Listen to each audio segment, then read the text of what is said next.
Ah, San Francisco, where the parts that smell like weed make for a refreshing break from the parts that smell like human excrement. But for 1 week of the year, a certain part of it smells like video games, and a very small part of that part smells like me. Yes, it was GDC time again, and having covered it a whole one previous time, I could play the jaded experienced veteran to Jamate, who'd never been before and who we flew over so I could sweet summer child him rigid for 3 days straight every time he noticed how much useless gimmicky tech is being showcased on the expo floor or how expensive the food is. It was a lot of tech.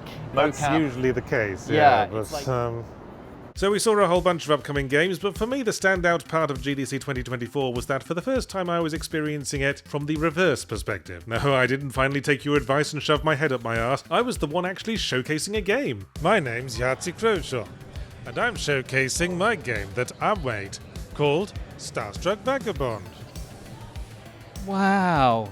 My indie sci-fi crate delivery up, Starstruck Vagabond, is getting perilously close to a releasable state, and I was invited to showcase it at the Mix event. I had a booth and everything, with a big printed out logo I tragically forgot to steal. And being someone who makes a living taking the piss out of other people's games, now surrounded by developers and inviting them to play mine, did give me a bit of the old imposter syndrome. I kept looking over at everyone else's games and fretting about how nice they all looked compared to my shameful pixels. They put us right next to Parcel Corps, perhaps to create a package delivery game solidarity, but that looked way more fun than my shit. Still, nervy as it was when the randos came up to try out Starstruck, it was gratifying to see people appreciate the writing and get to grips with the using the right tool for the job gameplay, and I was able to get some very useful notes for ways I could tweak the tutorial section to be more intuitive. Quite a few ways, as it turned out. Okay, before I go on, I should mention that this was taking place in a crowded hall where very loud music was playing, and that almost everyone there was jet-lagged, drunk, and/or had been traipsing around a city that smells of weed and poo all day.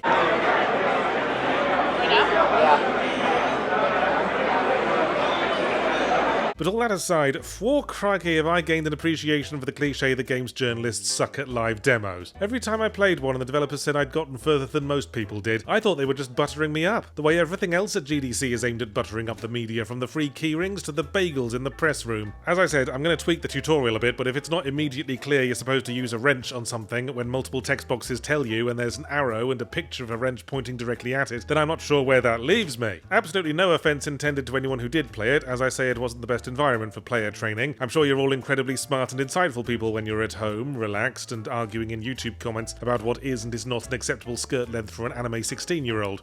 Hey, hands off my waifu.